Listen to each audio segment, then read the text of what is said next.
We're looking at India issuing a travel advisory in the wake of this war. The Ministry of External Affairs says, closely monitoring the recent escalation, Indians must avoid all non-essential travel, particularly to Iran.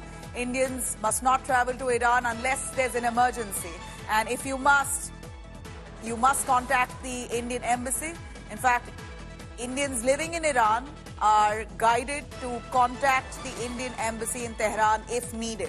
Air India also issuing a statement on Iran travel. Air India stating will avoid areas of high risk. Air India already since April have avoided Iran's airspace.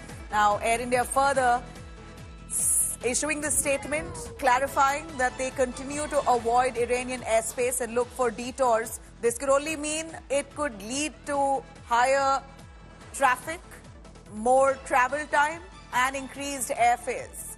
We're looking at Air India now issuing a statement saying the flight has been assessed daily for potential risks. We are avoiding flying over Iranian airspace and they're keeping a close watch on the unfolding situation.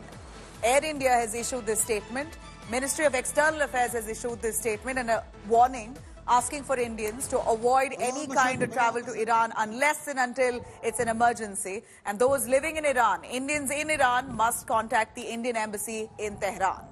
These statements that have come in the wake of the bombardment that came in from Iran, targeting Israel's military bases, only leading to concerns over this war escalating.